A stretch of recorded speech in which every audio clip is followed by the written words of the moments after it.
Hello my dear friends in Christ.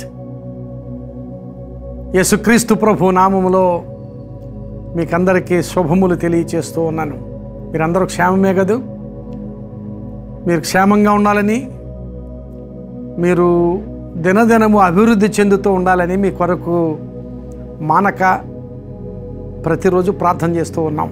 Life church Vizag నుండి ఈ hope for today సందేశాలు దినదినము అందించడానికి దేవుడు మాకిస్తున్న కృపను బట్టి దేవునికి స్తోత్రాలు చెల్లిస్తూ ఈరోజు హోప్ ఫర్ టుడే సందేశంలోనికి మిమ్మలను ఆహ్వానిస్తున్నాను. ఈరోజు తిమోతికి వ్రాసిన 2వ పత్రిక, పౌలు తిమోతికి వ్రాసిన 2వ పత్రిక 2వ అధ్యాయము 9వ వచనం చదువుతున్నాను. నేను నేరస్తుడనై ఉన్నట్లు ఆ సువార్త విషయమై సంకెళ్లతో బంధింపబడి శ్రమపడుచున్నాను, అయినను దేవుని వాక్యము బంధింపబడి ఉండలేదు. పౌలు తిమోతికి ఉత్తరం రాసే సమయానికి చెరలో ఉన్నాడు. చెరలో ఉన్న స్థితిలో మాట్లాడుతున్నాడు. నేను సువార్త ప్రకటించే స్థితిని బట్టి నన్ను చెరలో ఉంచారు. ఏదో నేరం చేసినట్లుగా, నేరస్తుడనైనట్లు నన్ను చెరలో ఉంచారు, నన్ను చెరలో బంధించారు అంటున్నాడు. అయితే నన్నైతే బంధించారు కానీ సువార్తను బంధించలేదు అని చెబుతున్నాడు. చాలా గొప్ప మాట. ఎందుకంటే చెర కూడా పౌలు సువార్త ప్రకటించడానికే ఆటంకం కాలేదు. చెరలో ఉన్నప్పుడు చెరలో ఆయనకు రాణువ వారుగా, కావలి వారుగా ఉన్నవారికి కూడా సువార్త ప్రకటించాడు అనే ఆనవాళ్ళు పౌలు జీవితంలో కనిపిస్తాయి. ఫిలిప్పీ పట్టణస్థులకు ఉత్తరం రాస్తూ, ఫిలిప్పీలో ఉన్న సంఘానికి ఉత్తరం రాస్తూ, కైసరు ఇంటిలో ఉన్న పరిశుద్ధులు మీకు వందనములు తెలియచేయుచున్నారు అంటాడు. ఆ చెరలో ఉండి, కైసరు ఇంటిలో చెరలో ఉండి, ఆ కైసరింటిలో ఉన్న పరిశుద్ధులు, కైసరింటిలో పరిశుద్ధులు ఎలా వచ్చారు అంటే ఆయన సువార్త ప్రకటించగా పరిశుద్ధులయ్యారు. అలాగే ఆయన చెరలో ఉండి, ఆ చెర నుండి పత్రికలు రాశాడు. ఆ పత్రికలు నూతన నిబంధనలో ఈ 2000 సంవత్సరాలు పైబడి క్రైస్తవ సంఘానికి ఎంతో ఆశీర్వాదకరంగా, ఎంతో పురికొల్పిగా, ఎంతో హెచ్చరికగా, ఎంతో ఆశీర్వాదకరంగా ఉండడం మనకు తెలుసు. ఆ చెరానుభవం ఏమాత్రం కూడా పౌలును ఆటంకపరచలేదు. ప్రియులారా, ఈ దినాన్ని మన జీవితాల్లో ఎలాంటి ప్రతికూలమైన పరిస్థితులు ఉన్నా ఆ ప్రతికూలమైన పరిస్థితులు దేవుని కొరకు బ్రతకడానికి, అలాగే దేవుని కొరకు పని చేయడానికి ఆటంకం కాకూడదు.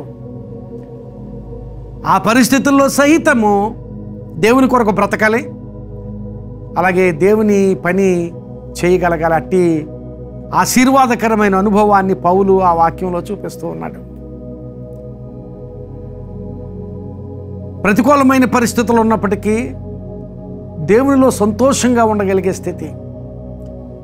ఈ పరిస్థితి ఒకవేళ ప్రతికూలమైనా నేను సంతోషించగలిగిన కారణం ఒకటి ఉంది అని ఆయనలో మనం ఆనందించగలగాలి. చెరలో ఉండే రాస్తూ ఫిలిప్పీ పట్టణ సంఘానికి రాస్తూ అంటాడు, ప్రభువునందు ఆనందించుడి, మరలా చెప్పుదును ఆనందించుడి అని. ఆ పత్రిక అంతా కూడా సంతోషము గురించి, ఆనందం గురించి పలుకుతూనే రాశాడు. ప్రియులారా, ఈ దినాన గమనించాలి. మనం ఆయా సమయాల్లో ప్రతికూలమైన పరిస్థితులకు గురి కావచ్చు, కానీ ఆ ప్రతికూలమైన పరిస్థితులు మనం దేవుని కొరకు నిలవడానికి, దేవుని కొరకు బ్రతకడానికి, అలాగే దేవుని కొరకు పని చేయడానికి ఆటంకం కాకూడదు అని అక్కడ పౌలు ఆ మాటల ద్వారా మనకు తెలియచేస్తున్నాడు. అలాగే మనల్ని పురుకొల్పుతున్నాడు. ఎలాంటి ప్రతికూలమైన పరిస్థితిలో ఉన్నా నీవు దేవుని కొరకు బ్రతకాలి, ఎలాంటి ప్రతికూలమైన పరిస్థితిలో ఉన్నా నీవు దేవుని కొరకు పని చేయాలి అనే పురుకొల్పును పౌలు మనకు ఈ దినాన్ని అందిస్తున్నాడు. మనము పాత నిబంధన గ్రంథంలో హబక్కూకు గ్రంథంలో ఒక మాట ఉంటుంది. ఆ హబక్కు గ్రంథంలో నేను ఆ మాటలు చదవాలని ఆశపడుతున్నాను. హబక్కు గ్రంథము 3వ అధ్యాయము 17వ వచనం నుంచి మనం ఆ వచనాలు చూస్తే, అంజూరపు చెట్లు పూయకుండినను, ద్రాక్ష చెట్లు ఫలించకపోయినను, ఒలీవ చెట్లు కాపు లేక ఉండినను, చేనిలోని పైరు పంటకు రాకపోయినను, గొర్రెలు దొడ్డిలో లేకపోయినను, సాలలో పశువులు లేకపోయినను, నేను యెహోవా యందు ఆనందించెదను. నా రక్షణకర్త అయిన నా దేవుని యందు నేను సంతోషించెదను. ప్రభువగు యెహోవాయే నాకు బలము. ఆయన నా కాళ్లను లేడి కాళ్ల వలె చేయును. ఉన్నత స్థలముల మీద ఆయన నన్ను నడువ చేయును అని ఎన్నో ప్రతికూలమైన పరిస్థితులు అక్కడ ప్రస్తావించాడు.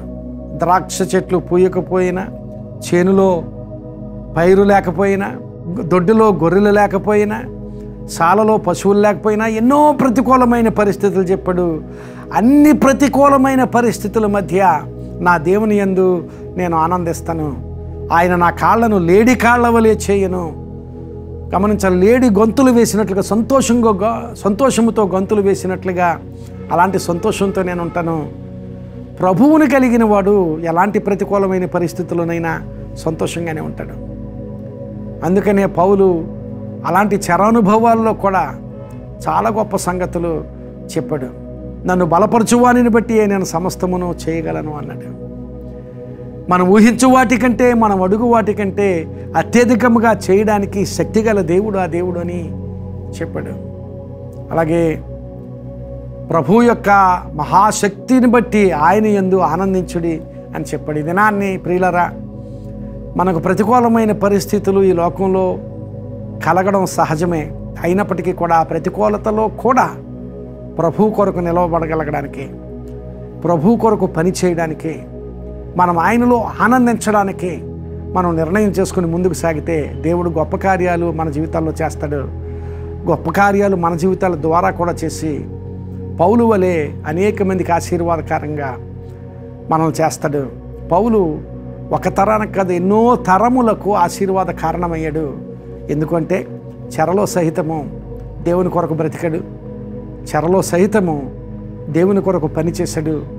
అలాంటి తృష్ణ కలిగి దేవుని కొరకు నిలిచాడు కనుక పౌలు ఆశీర్వాద కారణమయ్యాడు. నీవు కూడా అలాగా ఆశీర్వాద కారణం కాగలిగేటట్లుగా, నీ కుటుంబానికి నీవు ఆశీర్వాద కారణం కాగలిగేటట్లు, నీ చుట్టూ ఉన్న వారికి నీవు ఆశీర్వాద కారణం కాగలిగేటట్లు, అలాగే నీవు పనిచేసే స్థలంలో నీవు ఆశీర్వాద కారణం కాగలిగేటట్లు దేవునికి నీ జీవితాన్ని అప్పగించు. నీ పరిస్థితులు నీకు ఆటంకం కాకూడదు. ఎలాంటి పరిస్థితుల్లోనైనా నేను నా దేవుని యందు సంతోషిస్తాను, ఆనందిస్తాను అని హబక్కూకు భక్తుడు చెప్పినట్లుగా అలాంటి ఆత్మను కలిగి ముందుకు సాగితే దేవుడు నిన్ను ఆశీర్వదిస్తాడు, నిన్ను ఆశీర్వాద కారణంగా చేస్తాడు. అట్టి స్థితి దేవుడు నీకు దయచేయనుగాక. ఆమేన్. ప్రార్థన చేసుకుందాం. కృపగలిగిన మా ప్రభువా, పరిశుద్ధుడైన మా తండ్రి, నిజమే ప్రభువా, పౌలు సంకెళ్లతో బంధించబడి ఉన్నప్పటికీ వాక్యాన్ని, సువార్తను ఎవరో బంధించలేకపోయారు ప్రభువా. నిజమే ప్రభువా, మేము ప్రతికూలమైన పరిస్థితుల్లో ఉన్నప్పటికీ ఆ ప్రతికూలతలో సహితము నీ కొరకు నిలవడానికి, నీ కొరకు బ్రతకడానికి, నీ కొరకు పని చేయడానికి నీ కృప మాకు దయచేయమని ప్రార్థన చేస్తున్నాం.